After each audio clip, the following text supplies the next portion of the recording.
আজকে যাচ্ছি বাপের বাড়ি, আর ঘড়িতে এখন বাজে 12:30। তোমাদের দাদা চলে গেছে অফিসে। তোমাদের দাদার সাথে কথা হয়েছিল যে অফিস করে আমাদের বেলা 3টা থেকে 4টার মধ্যে নিয়ে বেরিয়ে যাবে। আমি এদিকে সব কিছু বের করে নিয়েছি, খুব সুন্দরভাবে পরিপাটি করে গুছিয়ে নেব বলে। একটা একটা করে সব কিছু গুছিয়ে নিজেকে রেডি করে রাখবো, যাতে যাওয়ার সময় খুব একটা বেশি দেরি না হতে পারে।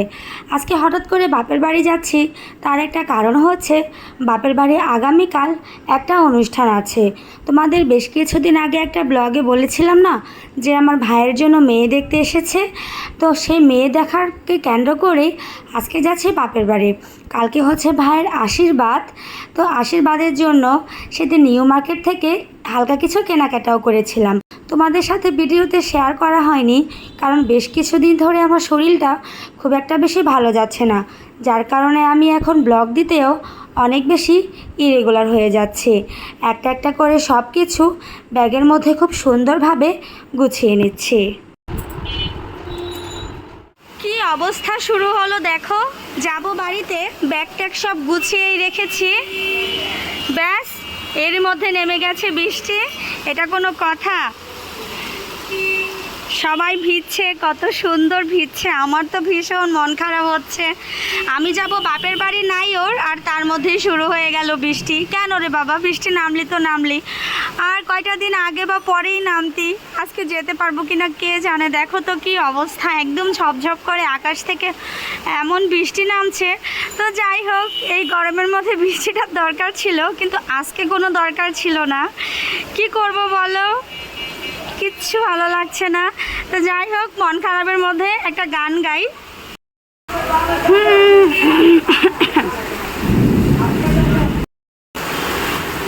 পিরিত পিরিত সবাই বলে, পিরিতে সামান্য নয়, কলঙ্ক অলঙ্কার করে দুঃখের বোঝা বইতে হয়।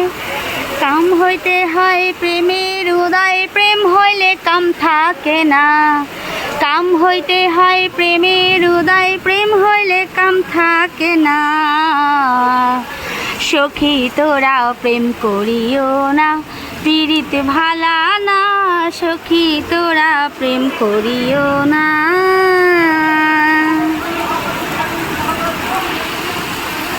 ভীষণ বৃষ্টিতে ভিজতে ইচ্ছে করছে, ইস কি যে মিস করছি। আজকে যদি এ সময় বাড়িতে থাকতাম, ইচ্ছে মতো ভিজতাম।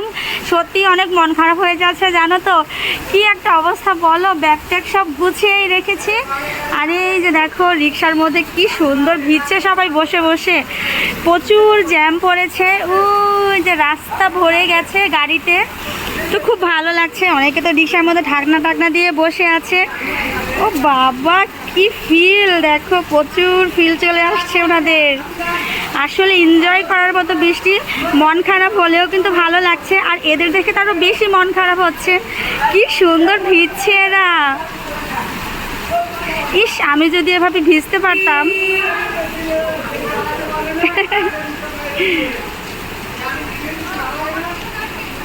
প্রচুর বৃষ্টি হচ্ছে, আর রাস্তায় বিশাল বড় জ্যাম। এর মধ্যে কিন্তু তোমাদের দাদা ফার্ম গেট এসে আটকে আছে। আজকে যেতে পারবো কিনা কে জানে, বুঝতে পারছি না। আসলে কথায় আছে না, কপালে না থাকলেই ঘি, ঠকঠকালে হবে কি। তো আমার মনে হয় আজকে কপালটা ভালো না, বাড়ি যাওয়া হবে না। আর আমার কিন্তু এই গরমের মধ্যে গলা টলা বসে গেছে সব, যেটা তোমরা আমার গলা শুনেই বুঝতে পারছো। ইস, ভীষণ ভিজতে ইচ্ছে করছে, ভীষণ।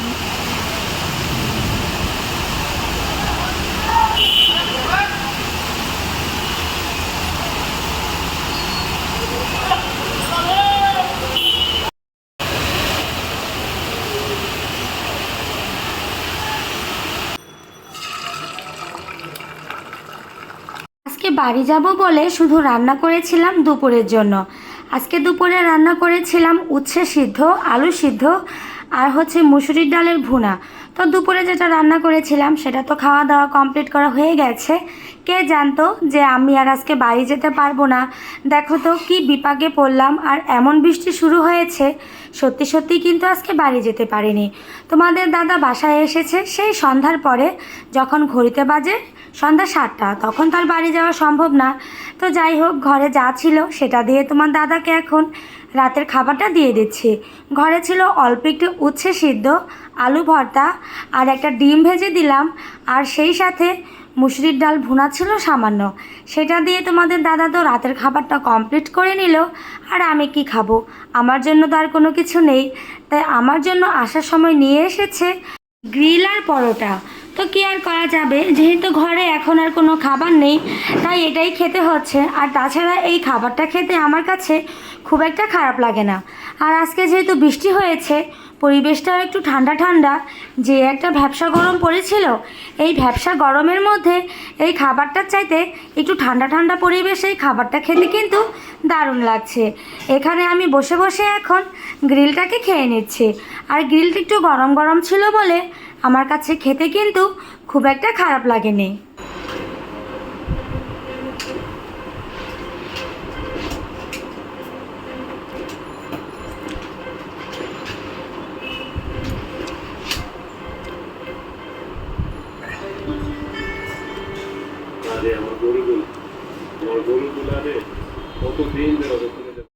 এখন ঘড়িতে বাজে হচ্ছে 5:35।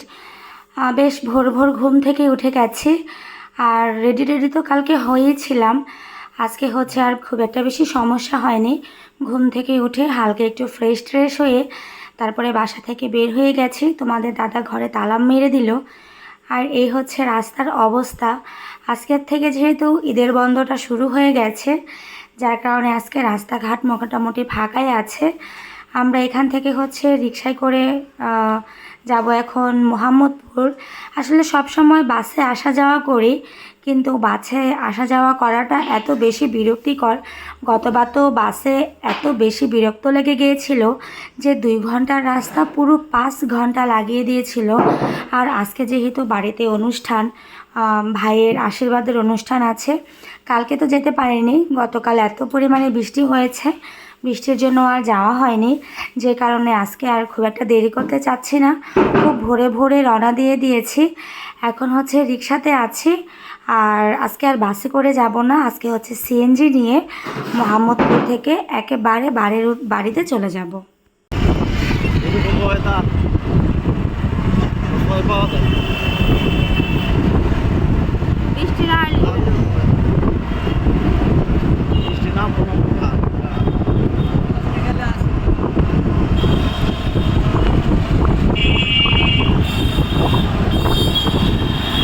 গাছগুলো যাও।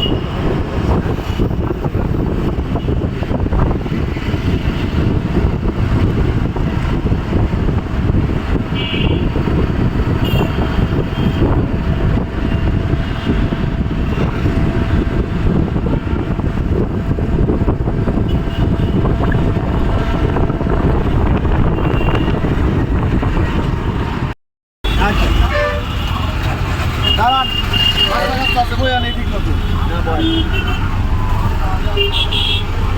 400 টাকা একজন করে দিয়েছিল, ওরা যাই নাই। ভাবছি যে আরেকটু কমে যেতে পারবো, তাই আমি দাম দিয়ে না মামা খেতে আপনি বলছেন।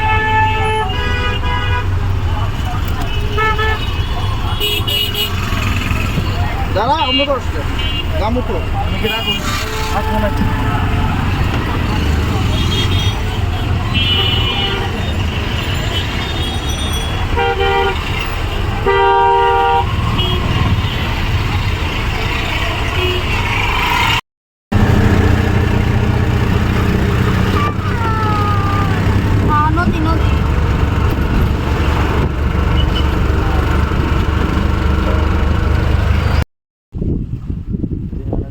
পরিবেশটা সুন্দর, পুরা গ্রামের একদম।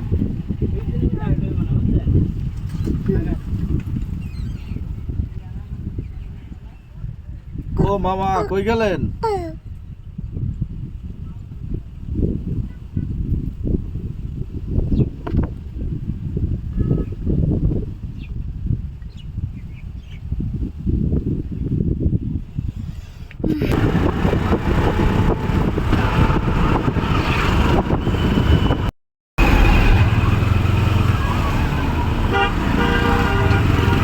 কত হয়েছে?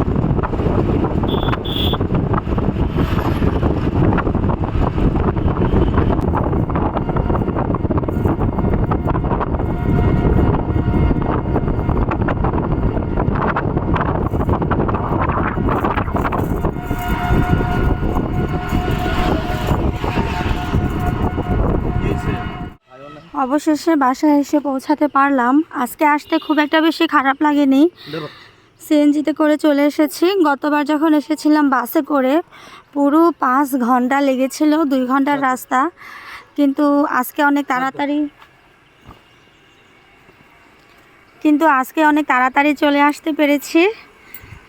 আর খালে তেমন একটা জল আসেনি যেমনটা আশা করেছিলাম, ভেবেছিলাম যে প্রচুর জল হবে, কিন্তু তেমন একটা জল এখনও আসেনি। আর জলের রং কালো, কেন কালো বুঝলাম না। তো অনেক দিন পরে না, ঠিক প্রায় 20-25 দিন পরে আবার আসলাম। তো আজকে আসার একটা কারণ হচ্ছে, তোমাদের গতবার যখন বাসায় এসেছিলাম সেই ব্লগে বলেছিলাম যে ভাইয়ের বিয়ের কথা চলছে। তো আজকে হচ্ছে ভাইয়ের আশীর্বাদের দিন ঠিক করা হয়েছে, তো সেই উপলক্ষে হচ্ছে আজকে আসলাম। তো এখন হচ্ছে বাসায় যাচ্ছি, কেউ জানে না এখনও পর্যন্ত যে এসেছি। তো বাসায় যাই, বাসায় গিয়ে তারপরে আবার তোমাদের সাথে কথা হবে।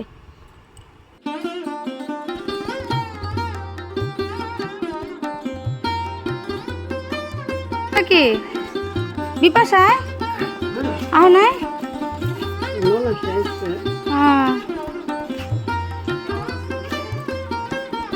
কি রে আইতে না তো বাবার কোলে ঠেকেছস?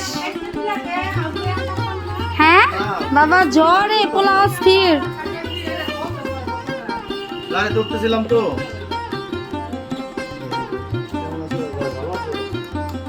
দেখ জ্বরে আজকে কয়দিন ধরে জ্বর, 2 দিন ধরে না খাওয়া, খাইলেই বমি করতেছে। কি অবস্থা পোলার?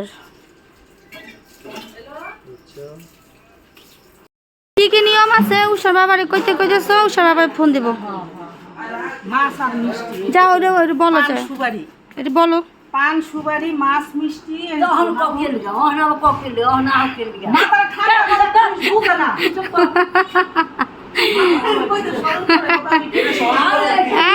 ওই যে আর বাবারে বলো।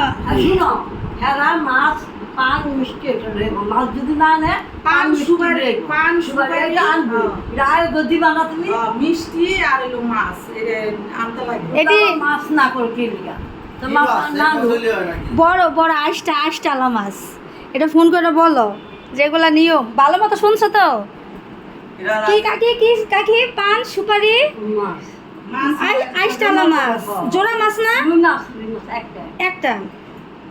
আর যে মিষ্টি জানবো এটা আয়োগ দিব, যারা চোখা দিব। ফুটবলের বাবা আইছে হে সময় আমরা তুমি মাছ পেয়েছি। নমস্কার।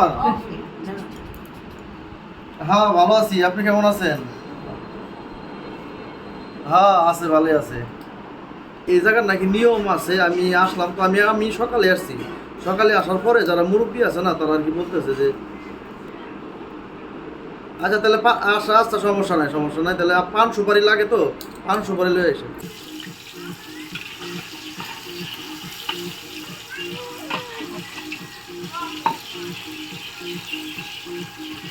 সকাল 9টার মধ্যে বাড়িতে এসে পৌঁছে যেতে পেরেছি। যেহেতু সিএনজিতে করে এসেছি, তাই এবার কিন্তু আসার সময় একেবারেই প্যারা নিতে হয়নি। গতবার যখন এসেছিলাম পুরো 5 ঘন্টা সময় লেগে গিয়েছিল 2 ঘন্টার রাস্তায়। তো যাই হোক, একটু সকালে পৌঁছে যেতে পেরেছি। আর এরই মধ্যে কিন্তু বাবুর্চি রান্নাবান্না শুরু করে দিয়েছে। আজকে বাড়িতে অনেক লোকের আয়োজন, মেয়ে বাড়ি থেকে প্রায় 35 থেকে 30 জন লোক আসবে। তো মোটামুটি এদিকে এখন আমার দায়িত্ব পড়েছে ঘরটাকে গুছিয়ে নেওয়ার জন্য। অনুষ্ঠান বাড়িতে সবাই যার যার মতো ব্যস্ত, আর আমিও এই কাজে ব্যস্ত হয়ে গেছি। তোমাদের দাদা বসে আছে সেই বাবুর্চিদের কাছে, আর আমার শ্বশুর বাড়ি থেকে আসছে আমার শ্বশুর। তো সব কিছু মিলিয়ে বাড়িতে আজকে সবার খুব ব্যস্ততার সাথে সময় কাটছে। যত দ্রুত সম্ভব ঘরটার সব পরিষ্কার করে এরপরে স্নান টান করে নিজেকে একটু পরিপাটি করে ফেলতে হবে। আমি কিন্তু আসার পরে এখনও স্নান করিনি, আর উৎসকে এই ফাঁকের উপরে একটু খাইয়েও নিয়েছি। তোমরা তো সবাই জানো উৎসকে খাওয়াতে আমার কতটা সময় লাগে। ওর পিছনেই আমার সারাদিনের 7 থেকে 8 ঘন্টা সময় খাওয়াতে চলে যায়। তো যাই হোক, সেই কথা আর নাই বলি। তো যতটুকু পারছি ঘরটা সব গুছিয়ে নিয়েছি।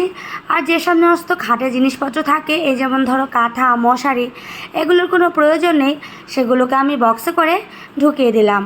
আর এখন সোফাগুলোকে একটু পরিষ্কার করে নিয়েছি। আমাদের প্রত্যেকটা সোফাতে 2টা করে হচ্ছে কুশন কাভার দেয়া। একটা হচ্ছে পুরাতন কুশান আর আরেকটা হচ্ছে নতুন। পুরাতনটা উপরে থাকে আর নতুনটা হচ্ছে নিচে।